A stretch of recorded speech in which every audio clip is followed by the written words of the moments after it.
ধুম ধুম ধুম, just 3 বার, যেন কেউ ভেতরে আটকে পড়েছে, কেউ এসেছে। আমার ওই বন্ধু আর নেই, সেটা আমি কিন্তু ওখানে বসে বসে কেমন যেন আমার মনে হলো। যখনও পর্যন্ত সে মৃত বলে ঘোষিত নয়, ততক্ষণ পর্যন্ত আমি তো এই কথা কাউকে বলতে পারি না। ঠিক ঠিক, সে এখনো জীবিত। গুজবাম্পস দিল এটা শুনে। যদি কোনো নেগেটিভ এন্টিটি তোমার বাড়িতে প্রবেশ করে, ভূত প্রেত পিশাচ এগুলো ঢোকে, বা কোনো বিদেহী আত্মা, সে সবার আগে বাথরুমে যায়। এই যে টয়লেট দিয়েও ঢুকছে, এটা কিন্তু হয়তো তোমাদের জন্য ভালো হতো না। জীবনে বোধহয় আমি প্রথম অবয়ব দেখেছিলাম, এবং জেলি জেলি কাইন্ড অফ একটা কিছু, একটা অবয়ব, মানে মনে হচ্ছে যেন ট্রান্সপারেন্ট একটা কিছু ভাসছে আমার সাথে। রিয়েলি ওই ভদ্রমহিলা কাউকে একটা তাড়াচ্ছেন, এই যা যা চলে যা, কেন এসছিস আবার, যা চলে যা, বারবার এরকম বলতেন। সেইটা শিওর করার জন্য বিষও খায়, নদীতে ঝাঁপ দেয়।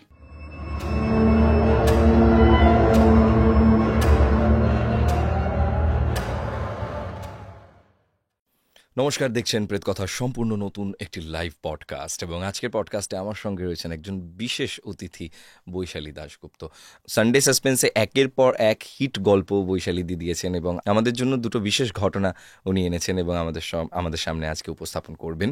তা আজকে কি ঘটনা আছে? আজকে প্রথম ঘটনাটা শুনি। আমি তোমাকে বলেছিলাম যে একটা ঘটনা আমি বলবো, সেটা আমার জীবনে ঘটা। সেটা দেখো, দুটো ঘটনাই আমি জানি না, হয়তো অনেকে কাছে আমি শুনেছি যে তারা ভূত দেখেন, তারা চোখের সামনে দেখতে পান কিছু অ্যাপারিশন বা এনিথিং, সেটা তারা মনে করেন সেটা ভূত। আমি এরকম কিছু দেখিনি। আমার যেটা জীবনে ঘটেছে সেটা আমি তোমাকে বলবো, দর্শকরাও শুনবেন, তারাই বিচার করবেন যে সেটা আমার ভুল হতেই পারে। সেটাতেও আমি তাদের সঙ্গে আর্গু করতে যাব না, কারণ এক একজনের এক এক রকম বোঝাপড়া, তারা যেরকম মনে করছেন। এবং অন্তরের অনুভূতি এমন জিনিস না, অন্তরের অনুভূতিকে কোনোভাবে ডিসক্রাইব করা যায় না, এবং অন্তরের অনুভূতি শুধু নিজের। তা আমার সেই মুহূর্তে দাঁড়িয়ে আমি কি ফিল করেছি সেটা একমাত্র আমি বলতে পারবো। একদম, হ্যাঁ, সেটা আমি বুঝতে পারবো, সেটা কিন্তু আমি আর কাউকে বোঝাতে পারবো না। ঘটনাটা এরকম, আজ থেকে অনেক বছর আগের ঘটনা, মানে সেটা আমি তোমায় বলছি 2006-07 হবে, 6 হওয়ারই চান্স বেশি, আমি এক্স্যাক্টলি মনে পড়ছে না।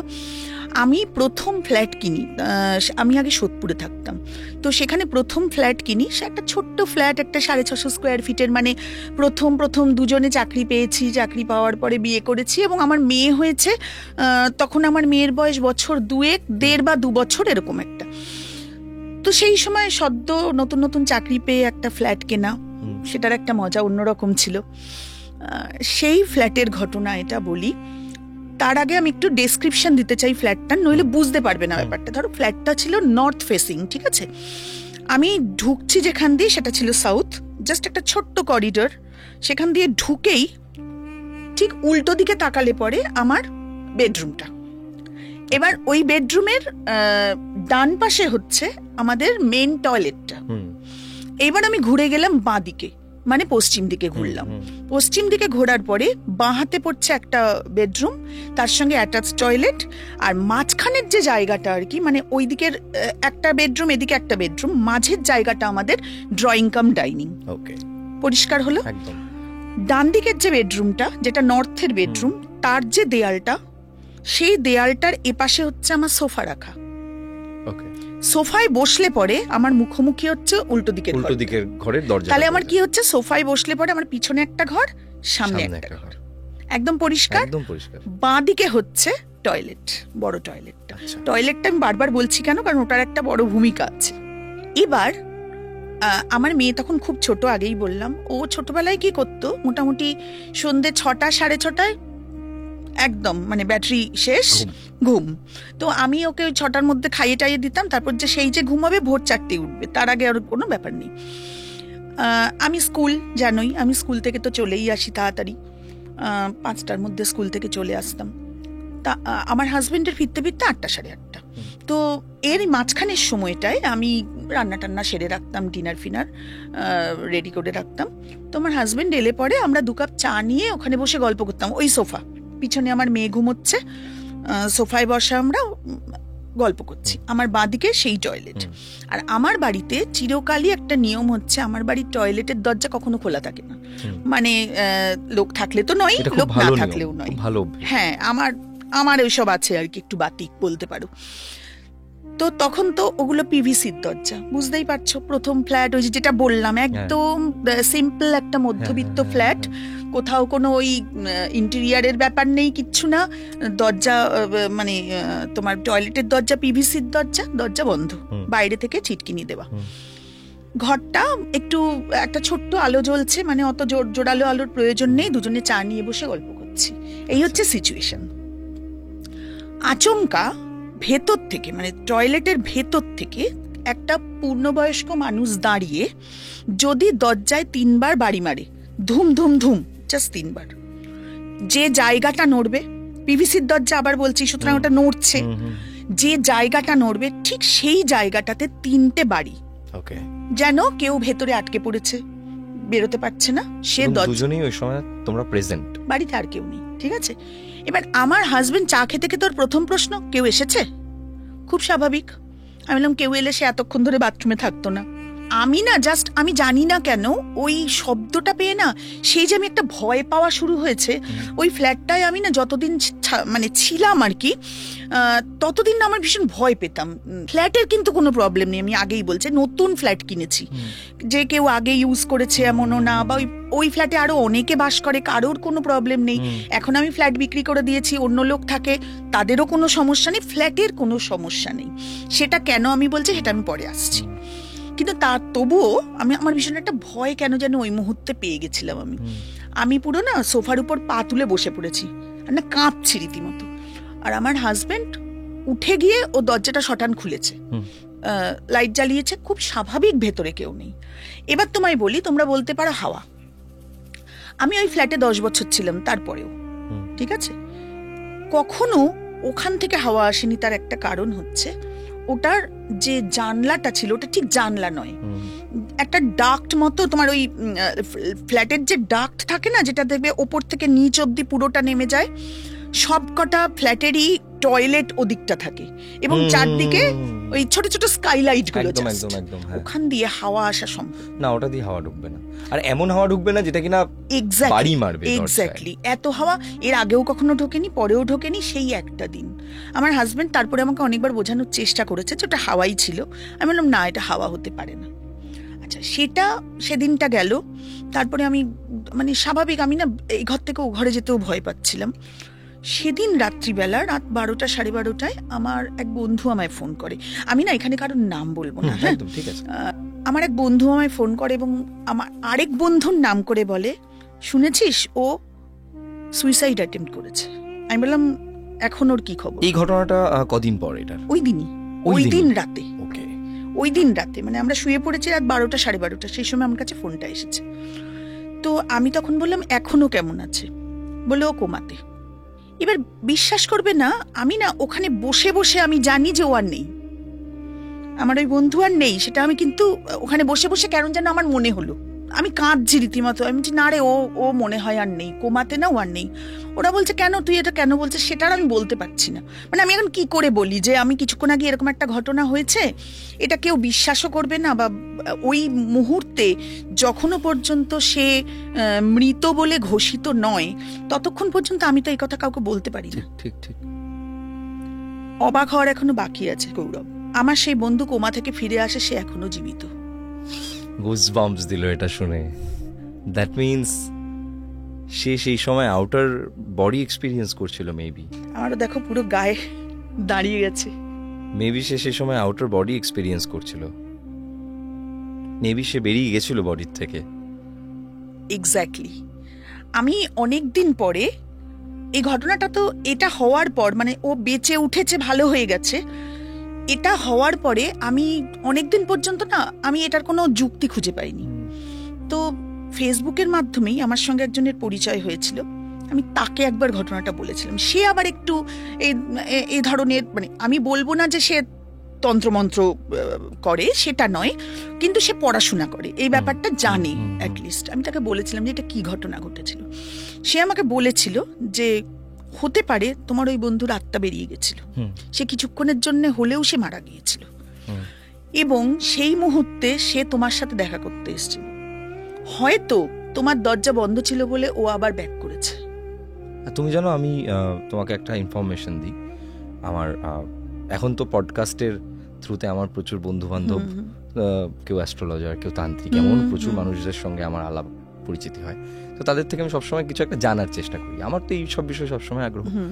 তো আমার যে খুব ক্লোজ বন্ধু, আচ্ছা, ও অ্যাস্ট্রোলজার প্লাস তন্ত্র সাধনাও করে, ও আমাকে বলেছে যে গৌরব সবসময় মাথায় রাখবে, যদি কোনো নেগেটিভ এন্টিটি তোমার বাড়িতে প্রবেশ করে, ভূত প্রেত পিশাচ এগুলো ঢোকে, বা কোনো বিদেহী আত্মা, সে সবার আগে বাথরুমে যায়, এবং সে ঢোকে আমাদের সাউথ ওয়েস্ট থেকে। যে কোনো বাড়ির সাউথ ওয়েস্ট ছিল না, এটা সাউথ ইস্ট ছিল। সে ঢুকতে পারে ওখান থেকে, কিন্তু ও মানে যেখান থেকে ঢুকছে, ঢুকেও চলে যায় ডিরেক্ট বাথরুমে। ওটাই নাকি ওদের সব থেকে সেরা বসবাসের জায়গা, ওখানেই নাকি ওরা যায়, মানে এটা আমি শুনেছি। ওই ভদ্রলোক আমাকে কিন্তু এই কথাটাও বলেছিলেন যে এই যে টয়লেট দিয়েও ঢুকছে, এটা কিন্তু হয়তো তোমাদের জন্য ভালো হতো না, ও যদি ঢুকতে পারতো, কারণ ও যে জায়গাটা দিয়ে ঢুকছে সেটা কিন্তু ভালো নয় তো। এবং তাই জন্য যারা হচ্ছে ধরো এই ভূত প্রেতের প্রবলেমে পড়ে, মানুষ তো আমরা তো সবকিছুতেই বিশ্বাস করি, এক একজন এক এক রকম ভাবে বিশ্বাস করেন। মানে প্রচুর সংখ্যক মানুষ আছে যারা ভূতে বিশ্বাস করেন, যারা বিশ্বাস করেন ভূতে ধরে, যারা বিশ্বাস করেন যে নজর দোষ পড়ে, ঠিক আছে, এগুলো তো আমরা বিশ্বাস করেই থাকি। কখনো কখনো বড় অ্যাসপেক্টে না করলেও ছোট অ্যাসপেক্টে তো করেই থাকি। বাড়ির মায়েরা একটুখানি শুকনো লঙ্কা পুড়িয়ে দিয়ে দেখে ছেলের ওপর নজর পড়েছে নাকি, টিকা লাগিয়ে দেয় ছেলের মাথায় যাতে নজর না লেগে যায়। তো এই ঘটনাটা আমার খুব ভালো লাগলো, মানে আমার অনেক দিন বাদে স্টুডিওতে বসে আমার মানে গায়ে কাটা দিয়ে উঠলো। তুমি এত ভালো তুমি বললে ঘটনাটা। সব থেকে বড় কথা হলো যে এই যে ভূত প্রেত, এবং তুমি যে বলছো যে কোমায় ছিল, সে বেরিয়ে এসেছিল, এই নিয়ে আমি একটা সিনেমা দেখেছিলাম ইন রিসেন্ট টাইম। আচ্ছা, সেই সিনেমাটা না অনেকটা এরকমই ছিল, যে দেখাচ্ছে একটা ছেলে, সে হসপিটালে পড়ে রয়েছে। আমি সিনেমাটার নাম এই মুহূর্তে মনে করতে পারছি না, আমি মনে পড়লে আমি ডেফিনেটলি কমেন্ট সেকশনে জানিয়ে দেবো। একটা ছেলেও হসপিটালে রয়েছে, হঠাৎ করে দেখছে একটা বুড়ো রয়েছে পাশে। তো ছেলেটা বলছে কি হলো, হঠাৎ মনে পড়েছে ওর একটা অ্যাক্সিডেন্ট হয়েছিল। সে অ্যাক্সিডেন্টে এই পাশে একজন পুলিশ অফিসার, এই পাশে একজন পুলিশ অফিসার। একটা পুলিশ অফিসার বলছে ওকে হসপিটালে নিয়ে গিয়ে লাভ নেই, ও মরে গেছে। আরেকজন বলছে না চলো, একজন বয়স্ক লোক বলছে না না নিয়ে চলো, দেখা তো যাক যদি বেঁচে যায়। তো ওকে হসপিটালে আনে। তারপর থেকে ছেলেটার সাথে ওই হসপিটালটার মধ্যে অদ্ভুত অদ্ভুত ঘটনা ঘটতে শুরু করে। কি নাম? ডিসকোয়াইট। হ্যাঁ, আমরা একসাথে দেখেছিলাম না কৌশিক? ডিসকোয়াইট মুভিটার নাম, তোমরা দেখতে পারো, কোথায় আছে এটা নেটফ্লিক্সে দেখতে পারো। ডিসকোয়াইট অবশ্যই তোমরা দেখো, এটা একটা সাজেশন আজকের পডকাস্টে। তো ডিসকোয়াইটে মানে আমি স্পয়লার দিচ্ছি না কিছু, জাস্ট এটাই বলছি যে ছেলেটা হসপিটালটার মধ্যে বেশ কিছু ঘটনা ফেস করে, এবং ছেলেটার সাথে আরো 5 জন ছিল যাদের সাথে ওর হসপিটালেই আলাপ হয়। হসপিটালের অন্য কোনো পেশেন্ট ছিল না, শুধুমাত্র কিছু অদ্ভুত এন্টিটিস ছিল যাদেরকে আমরা ভূত পিশাচ বলতে পারি, এবং একজন নার্স ছিল এবং একজন ডাক্তার ছিল, এবং ওই একটা লোক ছিল যে কিনা হুইল চেয়ারে থাকতো। আমি কেন যেন মনে হচ্ছে আমিও দেখেছি, তো কারণ ওই যে 5 জনের কথা যেই বললে আমার সঙ্গে সঙ্গে মনে পড়ে গেল। স্পয়লার দেব না, স্পয়লার দিয়ে লাভ নেই। এই ঘটনাটা আমি যখন মানে আবার ঘটনা, এই সিনেমাটার যখন শেষ পর্যায়ে পর্যন্ত আমি গিয়ে পৌঁছেছিলাম, আমি মানে উড়ে গেছিলাম বেসিক্যালি, যে এটা কি দেখলাম আমি, কি ভালো একটা মুভি দেখলাম। আমরা সবাই একসাথে দেখেছিলাম, আমাদের টিম সবাই। আরেকবার দেখো, ভালো লাগবে ডেফিনেটলি। দেখে আমাকে অবশ্যই ফোন করে শেয়ার করো যে আবার দেখলাম আমি এটা। নিশ্চয়ই জানাবো। ঠিক আছে, দারুণ ঘটনা। আপনিও যদি আমাদের স্টুডিওতে আসতে চান এবং আপনার জীবনে ঘটে যাওয়া ঘটনা শেয়ার করতে চান, তাহলে কি করতে হবে বলে দিচ্ছি, কিন্তু কোথাও যাবেন না, কারণ আরেকটি ঘটনা আছে। অবশ্যই আপনি আমাদেরকে মেইল করুন prettkatha@gmail.com, অথবা প্রেতকথার ফেসবুক পেজ ইনবক্সে লিখে পাঠাতে পারেন ঘটনা। যদি আপনি প্রেতকথায় কনভেনশনাল আমাদের যে শো হয় সেখানে এসে ঘটনা বলতে চান তাহলে, আর আদারওয়াইজ আপনি যদি স্টুডিওতে সেভাবে বসে ঘটনা বলতে চান তাহলে আমাদেরকে হোয়াটসঅ্যাপ করুন এই নাম্বারে 9875476704। এই নাম্বারে আপনি ভয়েস করে পাঠিয়ে দিন আপনার ঘটনা, এবং আপনার ঘটনা সিলেক্টেড হলে আমাদের টিম থেকে আপনাকে কল করা হবে এবং আপনাকে ডেকে নেওয়া হবে আমাদের স্টুডিওতে, এবং আপনি আপনার ঘটনা শোনাবেন সমগ্র পৃথিবীর বুকে থাকা সকল বাঙালির কাছে। আমি চলে যাব তোমার কাছে, তুমি আরেকটা ঘটনা যেটা শোনাবে সেটা শোনাও। আচ্ছা, এই ঘটনাটা এটা আমার সঙ্গে ঘটেনি, কিন্তু ঘটনাচক্রে আমি সেখানে উপস্থিত ছিলাম কিছুদিনের জন্য। এখানেও আমি কারোর নাম বলবো না, জায়গাটাও আমি না বলারই চেষ্টা করবো, মানে এক্স্যাক্ট জায়গাটা বলবো না। এটা নদিয়া জেলার একটা জায়গার ঘটনা, নাম বললেই সবাই চিনবে। আমার ছোটবেলার ঘটনা। আমার বাবার এক বন্ধু আর কি ওই নদিয়ার সেই জায়গায় থাকতেন। আমাদের ছোটবেলাটা তোমার নিশ্চয়ই মনে আছে গৌরব, তুমি যদিও আমার থেকে অনেকটা ছোট, মানে তাও আমার মনে হয় তুমিও দেখেছো এই ব্যাপারটা। এখনকার দিনে কেউ আর আত্মীয়ের বাড়ি বেড়াতে চায় না, কিন্তু আমরা যেতাম। হ্যাঁ, ঠিক। তাই না? মামার বাড়ি, মাসির বেশ বাড়ি, 3-4 দিনের জন্য বেশ যাওয়া 3-4 হলো। দিনের জন্য লোকের বাড়ি গিয়ে থাকা এখন আর লোকে ভাবতে পারে না, কিন্তু আমরা কিন্তু আর যেতাম। তখন একটা একান্নবর্তী পরিবারেরও ব্যাপার ছিল, একদম অনেকে একদম, আমরা একসাথে থাকতো। সবাই খুব মানে কর্ডিয়ালি আমাদের ইনভাইট করতো যে তোমরা এসো। এখন জানি না হঠাৎ করে ফ্ল্যাট কালচার হয়ে যাওয়াতে এটা আরো কমে গেছে। আরো কমে গেছে। আর ফোন না করে কারো বাড়ি যাবো এটা যেন এখন আর ভাবাই কিন্তু যায় না। আগে এমনও হতো না। আগে আমার আজও মনে আছে ছোটবেলায় যখন মামার বাড়ি দরজা খুলে যেতাম, দেখলাম মামা এসছে, হ্যাঁ কি আনন্দ। একদম একদম। একদম এটা তো ছিল। তো আমারই ছোটবেলার ঘটনা, যখন আমি ক্লাস 6-6 পড়ি, 6-7, তো ওই কাকার বাড়িতে আমরা মাঝে মাঝেই বেড়াতে যেতাম, ঠিক আছে? এবার ওই কাকু বলে ডাকতাম, কাকু কাকিমার 2 ছেলে, আমারই প্রায় বয়সী, মানে একজন একটু বড় একজন একটু ছোট এরকম। সুতরাং আমার বন্ধুর অভাব হতো না। তো আমরা যেতাম, কিন্তু কাকু কাকিমা বরাবরই ভাড়া বাড়িতে থাকতেন, যার জন্য আমরা যখনই যেতাম বাড়িটা পাল্টে পাল্টে যেত, ঠিক আছে? আজকে যে বাড়ি গেলাম আবার হয়তো 2 বছর বাদে গেলাম অন্য বাড়িতে চলে যেত, কিন্তু জায়গাটা সেমই, একই জায়গার আলাদা আলাদা বাড়িতে ওনারা যেতেন। এরকমই একটা বাড়িতে আমরা গিয়েছিলাম। এখানেও মানে জায়গাটা ম্যাটার করছে, আমি ওই জন্য একটু বলে দিই কিরকম। বাড়িতে ঢুকলে একতলা বাড়ি, পুরো স্কুল বাড়ি যেরকম হয়, পরপর 3টে ঘর, ঠিক আছে? ঢুকে বাঁদিকে ঘুরলেই পরপর 3টে ঘর, সামনে দিয়ে বারান্দা। আচ্ছা, মানে এই আমি সোজা ঢুকছি, এই একটা ঘর, এই একটা ঘর, এই একটা ঘর, এরকম নয়, এরকম। ওকে, মানে এই ঘর, এখানে একটা মাঝখানে দরজা, আরেকটা ঘর, আবার দরজা, আবার আরেক। না, দরজাও নেই, আমি তোমায় আবার বোঝাচ্ছি। ধরো তুমি এই ঢুকলাম, ঢুকে বাঁদিকে ঘুরে গেলাম, বাঁদিকে পরপর 3টে ঘর, 1, 2, 3। আচ্ছা, বুঝতে পেরেছি। স্কুল বাড়ি এই কারণে আমি বললাম, স্কুলের মতো। আর 3টে ঘরের সামনে বারান্দা থেকে নামলে উঠোন, উঠোনের এই পাশটাই হচ্ছে রান্নাঘর। মানে ঘর থেকে বাড়ির থেকে আলাদা, কিন্তু অ্যাটাচড নয়। আগেকার দিনের সেই কনসেপ্ট, বুঝলে তো? বাথরুম সেই কোথায় সেটা আমি আসছি, মানে রান্নাঘরটাও বাড়ির থেকে আলাদা। এইবার ওই বাড়িটা ছোট, বাড়ির সঙ্গে জায়গা বিশাল, এবং সেখানে আম, কাঁঠাল, বট, অশ্বত্থ কি গাছ নেই। রাত্রিবেলা না তুমি ওই উঠোনের দিকে তাকালে দেখবে ঘুটঘুটে অন্ধকার।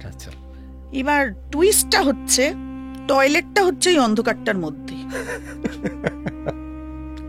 মানে ভাবতে পারছো ওই কি ভয়ের, সাংঘাতিক ভয়ের না?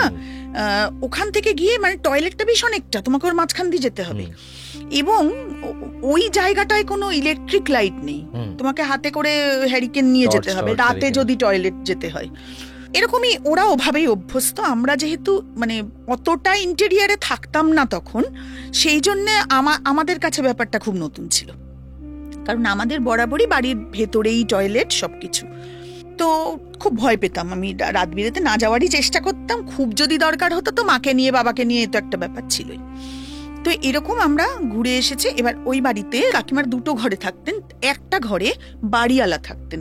এবার বাড়িওয়ালা হচ্ছেন একজন বিধবা ভদ্রমহিলা, এবং যথেষ্ট বয়স্ক, অনেকটা বয়স্ক, তখনই প্রায় 70-72-75 বছর বয়স হবে। হ্যাঁ, আমার এখনো মনে আছে, বারান্দার মধ্যে একটা চৌকি মতো পাতা, ওখানে উনি বসে থাকতেন, সাদা শাড়ি পরা, ব্লাউজ পরা, চুলগুলো পুরো সনের মতো সাদা, বসে বসে সারাক্ষণ উনি মালা জপতেন। এই দৃশ্যটা যখনই কাকিমার ঘর থেকে আমি বেরোচ্ছি তখনই দেখতে পাচ্ছি যে ওখানে বসে বসে উনি মালা জপছেন। এটা আমরা ধরো 4-5 দিন ছিলাম, রোজই আমি দেখেছি এরকম। কাকিমা ছিলেন প্রচন্ড সাহসী মহিলা, মানে এখনো আছেন আর কি, প্রচন্ড সাহসী। কাকুর চাকরি বাকরি ছিল কিন্তু কলকাতায়। তো উনি ডেলি প্যাসেঞ্জারি করতেন, বাড়ি ফিরতে ফিরতে রাত 11টা, 11:30, 12টা বাজতো। কাকিমা কিন্তু একা 2 ছেলেকে নিয়ে, ছেলেরাও কখনো হয়তো পড়াশোনা করতে যেত, পুরোপুরি একা ঘরের মধ্যে। আর ওই বয়স্ক ভদ্রমহিলা প্রায়ই হয়তো সন্ধেবেলা হলেই ঘরের ভেতর ঢুকে যেতেন, বাইরে বেরোতেনও না। তো একা ওরকম জায়গায় কাকিমা কিন্তু একা থাকতেন, ওই রান্নাঘরে কাজ করছেন কি ঘরে। হ্যাঁ, কাকিমা প্রচন্ড সাহসী। তো ওই সময় আমরা যখন ওই বাড়িতে যাই তখন কাকিমা আমাদের কিচ্ছুটি বলেননি। তারপরের বার যখন আমরা গিয়েছি, আর গেলেই না আমি কাকিমার কাছে ভূতের গল্প শুনতে চাইতাম, কাকিমাও ভীষণ সুন্দর গল্প বলেন। তো পরের বার যখন গেছি তখন ওই বাড়ি কাকিমারা ছেড়ে দিয়েছেন, তখন কাকিমা আমাকে ওই বাড়ির ঘটনা বললেন। ওই যে ভদ্রমহিলা, তিনি মানে কাকিমা প্রায়ই শুনতেন রান্নাঘরে কাজ করতে করতে সন্ধ্যের পর, ওই ভদ্রমহিলা কাউকে একটা তাড়াচ্ছেন, এই যা যা চলে যা, কেন এসছিস আবার, যা চলে যা, আচ্ছা, বারবার এরকম বলতেন। এবং কাকিমা প্রায় একটা গুনগুন করে কান্নার আওয়াজ শুনতেন, এবং কান্নার আওয়াজটা যেন সারা বাড়ির মধ্যে না ঘুরে বেড়াচ্ছে। মানে ধরো তুমি এই যে তোমার এখানে একটা মাইক আছে, এবার তুমি যদি কটা স্পিকার ধরো তুমি সমস্ত ঘরগুলোতে ছড়িয়ে দিয়েছো, কেউ জানে না, সেই ঘরে বসে থাকলে আমার কথা সে শুনতে পাচ্ছে, বা ঠিক যেরকম একটা ব্যাপার হয়, ওই রকম ভাবে যেন গুনগুন কান্নার আওয়াজটা না পুরো বাড়ির মধ্যে ঘুরতো। কাকিমা এটা শুনতে পেতেন। প্রথম প্রথম কাকিমা একদম পাত্তা দেননি, কারণ হবে কেউ আশেপাশের বাড়ি, আর ওসব জায়গায় তো একদম গায়ে গায়ে বাড়িঘর হতে পারে। এবং ওই আওয়াজটা পেলেই কাকিমা যখন রিলেট করছেন যে যখনই এই আওয়াজটা পাই তখনই কিন্তু ভদ্রমহিলা ওই রকম ভাবে কাউকে তাড়ান। আচ্ছা, এটা কিছুদিন কাকিমা লক্ষ্য করেছেন। তারপরে একদিন কাকিমা ওই ভদ্রমহিলার কাছে গেছেন, গিয়ে বলছেন যে এরকম মাসিমা একটা কথা বলবো, কিছু মনে করবেন না তো। মাসিমা তো আগেই বুঝে গেছেন শুনেই, বলে হ্যাঁ জানি তুমি কি বলবে। তখন স্বাভাবিক জিজ্ঞেস করেছেন কাকিমা যে কি ব্যাপার, আমি এরকম শুনি, আপনি আমাকে বলতে পারেন, আমি ভয় টয় পাই না। তখন তিনি যে ঘটনা বলেন সেটা হচ্ছে ওনার 2 বা 3 ছেলে, ছেলেরা কেউই এখানে থাকে না, মানে সবাই বাইরে চাকরি টাকরি করে। ছোট ছেলেটি যে, সে পড়াশোনায় প্রচন্ড ভালো ছিল, এবং কোনো কারণে উচ্চ মাধ্যমিক পরীক্ষা যখন সে দেয় আর কি, রেজাল্ট ঠিক মনের মতো হয়নি, এবং যা হয় কম বয়সী ছেলেপুলে রেজাল্ট ভালো হয়নি, সে কিছু একটা বিষাক্ত জিনিস খেয়ে নদীতে ঝাঁপ দেয়। মানে মৃত্যুটাকে একেবারে মানে যাতে হয় সেইটা শিওর করার জন্য বিষও খায়, নদীতে ঝাঁপ দেয়, মারা যায়। এই যে মারা যাওয়ার পরে বেশ কিছুদিন পরের ঘটনা, এই ভদ্রমহিলা কিন্তু খুব কম বয়সে বিধবা হয়েছেন, ঠিক আছে, এই ছেলেদেরকে মানুষ করেছেন খুব কষ্ট করে। এবং এই ছেলেটি ছিল সব থেকে বেশি মায়ের একদম মানে বলে না একদম আঁচল পোছা, মানে মায়ের মা ছাড়া কিছু জানে না। চলে যাওয়ার পর কিছুদিন পর থেকে, ছেলেটির যখন শ্রাদ্ধ শান্তি হয়ে যাওয়ার বেশ কিছুদিন পর থেকে ছেলেটি কিন্তু আবার ফেরত আসে, মানে ছেলেটিকে দেখা যায় না, শুধু ওর কান্না এবং মা, খালি মা ডাকটা, এটা উনি কিন্তু প্রায় শুনেছেন। এবং এটা দেখো, এটাকে আমরা ভাবতেই পারি একজন মায়ের ভুল, মানে মনে হতে পারে, মনের ভ্রম হতেই পারে, যদি না ওটা কাকিমাও শুনতেন। ঠিক। এবং এরকম প্রায়শই হয়েছে, কাকিমা পাশের ঘর থেকে আওয়াজ পেয়ে ছুটে গেছেন, সেই ভদ্রমহিলার ঘরের বাসন কোসন ছুঁড়ে মারছেন, এবং কেন তুই মরে গিয়েও আমাকে ছাড়ছিস না, মরে গিয়েও আমাকে জ্বালাবি, শিগগির এখান থেকে চলে যাক, ভদ্রমহিলা এইভাবে। এবং এরপরে কাকিমা আমাকে আরেকটা কথা বলেন, এই কথাটা বোধহয় ওই ভদ্রমহিলা আরো কয়েকজনকে বলেছেন, তারা সবাই মিলে বলেছেন গয়ায় পিণ্ড দেওয়ার কথা, যে পিণ্ড দিলে এগুলো ঠিক হয়ে যায়। তিনি যখন ট্রেনে করে যাচ্ছেন, প্রত্যেকটা স্টেশনের বাইরে মানে যখনই ট্রেনটা থামছে তখনই জানলার বাইরে থেকে সে সমানে কাঁদছে আর বলছে মাজেও না, মাজেও না। এই যে ঘটনাটা কি বলতো, যত না ভয়ের তার থেকে বোধহয় বেশি প্যাথেটিক। এক্স্যাক্টলি, একজন মায়ের পক্ষে এটা নেওয়াটা কতটা কষ্টকর। মা তার ছেলেকে বলছেন যে যা তুই চলে যা, চলে যা, মরে গিয়েও আমাকে জ্বালাচ্ছিস, কতটা প্যাথেটিক এটা। ঠিক ঠিক ঠিক। এবং আরেকটা বিষয় হচ্ছে যে মানে মানসিক রোগ তো মানুষের বহু রকমের হয়, হতে পারে হয়তো, ধরো মানসিক, কাকিমাও তো শুনলেন, ধরো আমার মনে একটা রোগ আছে যে আমার সাথে কেউ একদম সবসময় থাকে, এবার ধরো আমি সেটা মনে মনে যাপন করি, রাতের অন্ধকারে আমি শুধু একা কথা বলি, হয়তো স্টুডিওতে বসে আমি একা তার সাথে কথা বলি, কেউ জানে না।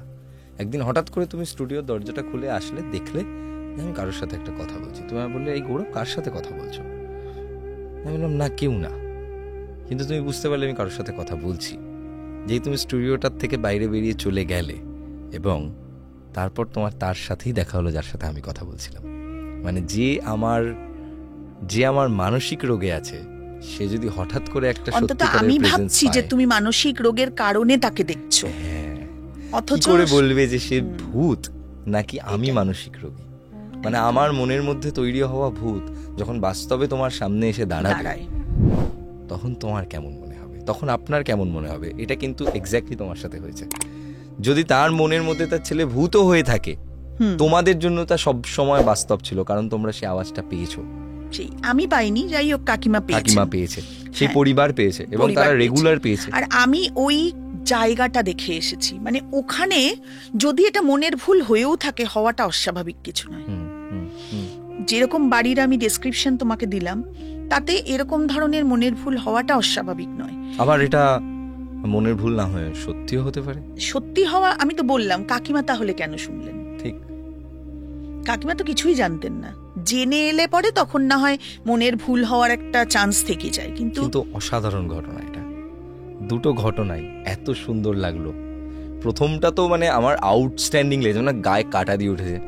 সেকেন্ড ঘটনাটা মানে আমার এই কনসেপ্টটাতে আরো বেশি মনে হচ্ছে যে আরো বেশি আমার ভয় লাগছে এটাই, যে কারোর মনের মধ্যে থাকা কোনো একটা যদি বাস্তব হয়ে যায়। দুর্দান্ত। মানে আজকে অনেকদিন বাদে পডকাস্ট শুট করলাম, আমি পডকাস্ট শুট করে একটা দুর্দান্ত এপিসোড শুট করলাম। আমি তোমাকে আবারও মানে আমি তোমাকে কি বলবো, আমি তো তোমার ওয়েলকাম জানাচ্ছি। এখন তুমি একবার এসে গেছো যখন এখানে, তখন তুমি যখন ইচ্ছে তখন আসো। আমার জানা এরকম অনেক ঘটনা আছে, সবকিছু আমার জীবনে ঘটেছে এরকম আমি বলতে পারবো। বলবে দেখো কি বলবো, আমি এরকম অনেক ঘটনা আছে। মানে আমার এক কলিগ, মানে দিদি আর কি, আমার থেকে অনেক বড়, তিনি একটা ঘটনা আমাকে বলেছিলেন। এটার কি ব্যাখ্যা দেবে তুমি বলো? আমি না ওনার বাড়ির ব্যাপার তো আমি পুরোপুরি ডেসক্রিপশন দিতে পারবো না, আমি শুধু ঘটনাটুকু বলছি। ওনার দাদু, তিনি বহু বছর ধরে বেডরিডেন, তাকে মানে পাশ ফেরানোর জন্যও লোক লাগে, বুঝতে পারছো তো, এতটা একদম ভেজিটেটিভ স্টেট। সেই ভদ্রলোক যেখানে শুতেন তার নিচে একজন শুতেন, যে ওনার রাত্রিতে দরকার হতে পারে সেই জন্য। তিনি হঠাৎ করে একদিন দেখেন, একটা কথা বলে নি, এটা হচ্ছে পানিহাটির ঘটনা, সোদপুর পানিহাটি। যারা জানো, মানে যদি গিয়ে থাকো কখনো দেখবে পানিহাটির দিকে এখনো প্রচুর এরকম বাড়ি আছে যেগুলো অনেক পুরনো আমলের। এবং বাড়িগুলো সেই উঁচু উঁচু দরজা, উঁচু উঁচু চৌকা, জানলাগুলো বড় বড়, সেই একদম পুরনো আমলের। তো এটা সেরকম একটা বাড়ি, অত বড় দরজা, সে দরজাটা খুলতে গেলেও একজন জোয়ান মানুষের বেশ জোর লাগে। হঠাৎ করে দেখা গেল সে ভদ্রলোক ঘরে নেই, খাটের উপর নেই, শোয়া রাতে। আচ্ছা, তো সবাই অবাক বললে কম বলা হবে, এটাকে একেবারে মানে বাক্যহারা বললে বোধহয় ঠিক বলা হবে, যে কি করে একজন ভদ্রলোক যিনি কিনা পাশ ফিরতে পারেন না একা, তিনি খাটের থেকে কোথায় যেতে পারেন। তারপরে দেখা যায় আরো অবাক কাণ্ড, দরজাটা খোলা, সবাই বেরিয়ে যায়। বেরিয়ে গিয়ে দরজার বাইরেই হচ্ছে উঠোন, উঠোন দিয়ে এগিয়ে গিয়ে সামনে মেইন ডোরটা বন্ধ, উঠোনের মাঝখানে উনি পড়ে আছেন। আচ্ছা, এবার ওনাকে কোনো মতে ধরে টরে সবাই মিলে ভেতরে নিয়ে আসা হলো। ওনাকে জিজ্ঞেস করা হলো যে তুমি ওখানে গেলে কি করে? উনি বললেন আমি তো জানি না আমি কি করে গেছি, কে যেন একটা ডাকলো, আমি চলে গেলাম। যে কিনা উঠতেই পারতো না, উঠতেই পারে না সে। এবং তারপর ফিরিয়ে নিয়ে আসার পরেও একই রকম, তখন যে ভালো হয়ে গেলেন সেটা কিন্তু নয়। এটাকে কি বলবে তুমি বলো? আমি এতদিন ধরে প্রেত কথা করছি, এবং প্রেত কথায় যেহেতু আমি এতদিন ধরে সব সত্যি ভৌতিক ঘটনার উপর কাজ করছি, আমি কিন্তু দেখেছি বেশিরভাগ ঘটনাই কমন, জায়গা আলাদা, মানুষ আলাদা, সত্যি বলে বোধহয় কমন। একদম একদম। এই যে তুমি ঘটনাটা বললে না, কল্পনা হলে পরে অনেক কিছু ইউনিক করা যায়, একদম, কিন্তু সত্যি ব্যাপারগুলোকে তুমি কি করে ইউনিক করা যাবে না, সম্ভব না। আমি তোমার এই ঘটনাটাতে আমার মনে পড়লো, মানে আমি এরকম আরেক জায়গায় শুনেছিলাম যে একজন ভদ্রলোক, ওই ঘটনাটা আরেকটু বড় ছিল এবং ওটা আরো বেশি মানে ভয়ানক ছিল পুরো ব্যাপারটা, কারণ তারপর অনেকগুলো ঘটনা ঘটেছিল। তো মানে ওই যে ভদ্রলোক ছিলেন, এরকমই একজন দাদু ছিলেন, উনি না এরকম মানে উঠতে পারতেন না, রোজ রাত্রিবেলা হলে উনি ঘরের মধ্যে পায়চারি করতেন। বলে আমরা শুয়ে আছি দাদা, দাদা বলছে দাদা আমরা শুয়ে আছি, সারা দিন ধরে যাকে মানে যে উঠতে পারে না, একটা কথা বলতে গেলে তার 10 মিনিট লাগে, সে রাত্রিবেলা করে আসে, হাঁটে, আয়নার সামনে দাঁড়িয়ে থাকে, আবার আমাদের দেখে চলে যায়। বলে লাস্টে লোকটাকে বেঁধে, মানে লাস্টে লোকটাকে দরজা বন্ধ করে রাখতো, মানে একটু অন্যরকম।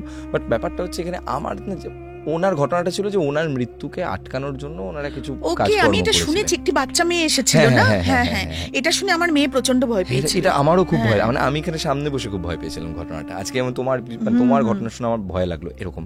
তো আমার না মনে হয় যে এই কদিন আগে আমাদের এখানে রানাদা এসেছিলেন, রানাদা বলছিলেন যে মৃত্যুর সময় নাকি পূর্বপুরুষেরা নিতে আসেন এবং পূর্বপুরুষেরা এসে ডাক দেন। তো আমার মনে হয় যে তুমি যে ঘটনাটা বললে, এটার ব্যাখ্যা হিসেবে যদি আমার অল্প নলেজে যতটুকু আমি জানি, আমার মনে হয় কোনো পূর্বপুরুষের ডাকে হয়তো তিনি ওখানে চলে গেছেন, হতেই পারে, হতেই এবং পারে। কোনো অশরীরীর ক্ষমতায়, পূর্বপুরুষের অশরীরী ক্ষমতায় তিনি ওখানে গিয়ে পৌঁছেছেন। কিভাবে পৌঁছেছেন সেটা যদি তিনি বলতে পারতেন, তাহলে হয়তো আর এই ব্যাপারটা অলৌকিক থাকতো না। থাকতো না। তাহলে পুরো তবে ব্যাপারটা, উনি কিন্তু এটা বলেছেন যে কেউ একজন ডেকেছে ওনাকে। হ্যাঁ, কেউ একজনটার মনে পড়ে না, কারণ এগুলো তো অনুভূতি, আর অনুভূতিগুলো তো সাকার নয়, নিরাকার অনুভূতি, এবং এই অনুভূতিগুলো আমরা যখন দেখিও, দেখার পরেও আর মনে পড়ে না যে কেমন। যেমন আমি আমার জীবনে আজও মনে আছে, আমার জীবনে আমার মনে হয়, এটা আমি হয়তো ফার্স্ট টাইম শেয়ার করছি, আমি জানি না আগে শেয়ার করেছি কিনা কখনো। আমি ভেবেছিলাম তোমায় জিজ্ঞেস করবো, তুমি কি কখনো এরকম কোনো হ্যাঁ, এক্সপিরিয়েন্স আমি অনেক করেছো? এক্সপিরিয়েন্স করেছি, আমি তোমায় বলবো আজকে, দাঁড়াও এইটার পর বলবো। আচ্ছা। আমার জীবনের একটা এক্সপিরিয়েন্স তোমায় বলি, একদম ছোট্ট, মানে কোনো আহামরি ভূত প্রেত কিছু নেই এর মধ্যে হতো, কিন্তু আমার জীবনের প্রথম দেখা, আমি তখন স্কুলে পড়ি। আমার এক বন্ধু ছিল, ওর নাম ছিল মানে ওর নাম দীপ্তেশ, মানে এখনো আছে সে আমার বন্ধু, আমরা খুব ক্লোজ ফ্রেন্ড। তো আমার ওই ফ্রেন্ড, আমরা দুজন কি করতাম, ওই স্কুল ইয়েতে পড়ি আমরা, একটুখানি ওর বাড়ির একতলাটায় কেউ যেত না, তো যা হয় পাকা ছেলে পুলে আমরা ওই একতলায় গিয়ে সবাই আড্ডা মারতাম। একদিন আমি গেছি ওরকম, গিয়ে ওর একতলাটা খুব ফাঁকা থাকতো, একটা ডাইনিং, একদম দরজা দিয়ে ঢুকলে একটা কোলাপসিবল গেটটা সবসময় খোলা থাকতো, ওটাই ডাইনিংটা, ওখানে একটা বসার জায়গা রয়েছে, ওখানে লোকে খাওয়া দাওয়া করে। কোনোদিনও দেখিনি, কিন্তু টেবিল ফেবিল সবসময় থাকতো, দেখতাম। তো দীপ্তেশ সোজা কি ডান দিকে ঢুকে গেছে ওই দিকের রুমে, আমিও দাঁড়িয়ে আছি, জুতোটা খুলছি, হঠাৎ মনে হলো ওইখানে না একটা কেমন, জীবনে বোধহয় আমি প্রথম অবয়ব দেখেছিলাম, কোনো একটা কেমন জেলি কাইন্ড অফ একটা কিছু, একটা অবয়ব, মানে মনে হচ্ছে যেন ট্রান্সপারেন্ট একটা কিছু ভাসছে আমার সামনে। রিয়েলি? আমি না কিছুতেই, মানে আমার তো তখন এত উপলব্ধি বা এত কিছু ছিল না, কিন্তু আমার খুব উইয়ার্ড লেগেছিল যে এটা আমি কি দেখলাম। আমি ওকে বললাম যে ভাই, আমি না এরকম কিছু একটা দেখলাম। তো যাই হোক, সেটা নিয়ে আমরা আর ভাবিনি, আমরা তো আমাদের আনন্দে ঢুকে গেছি, আর ভাবিনি। কিন্তু আমি আজ রিয়েলাইজ করি, মেবি আমি কিছু দেখেছিলাম সেদিন। এবং ছোট মন যখন আমাদের থাকে, বাচ্চা মানুষ যখন আমরা থাকি, অনেক বেশি ইনোসেন্ট থাকি, তো আমরা অনেক কিছু দেখতে পাই।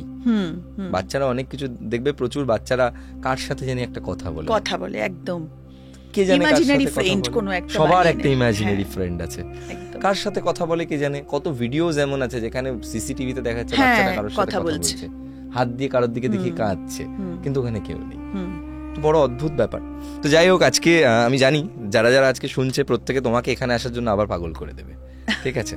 তো আমিও তোমাকে আবারও ওয়েলকাম করবো আমার এখানে, তুমি সবাই প্লিজ চাইলে এসো। নিশ্চয়ই আসবো। সবাই অলরেডি, মানে আমি করার সময়, আমি এতদিন ধরে করছি, আমার এক্সপিরিয়েন্স হয়ে গেছে, আমি এইটুকুনি শিওর যে সবাই অলরেডি চেয়ে ফেলেছে এতক্ষণে।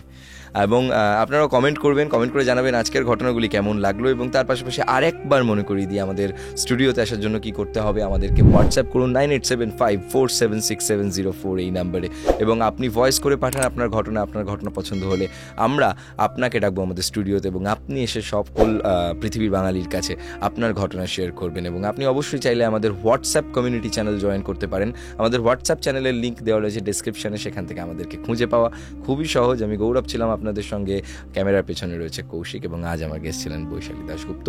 আশা করছি আপনাদের আজকের এপিসোড ভালো লেগেছে। থ্যাঙ্কস এগেইন ফর কামিং, এবং আজকের মতো এপিসোড এখানে শেষ করছি। এখানে গল্প নয়, ঘটনা শোনানো হয়। আমার ডেসক্রিপশন বক্সে দেওয়া রয়েছে বিনোমো অ্যাপের লিঙ্ক, সেখান থেকে বিনোমো ডাউনলোড করে তুমি ট্রেড করতে পারো। যদি তুমি বিগিনার হও, তাহলে তুমি নিজেকে ট্রেন করতে পারো ডেমো অ্যাকাউন্টে, যে $10,000 ইন INR ব্যালেন্সটা রয়েছে সেটা দিয়ে। সো যাও, ডাউনলোড করো বিনোমো আমার লিঙ্ক থেকে।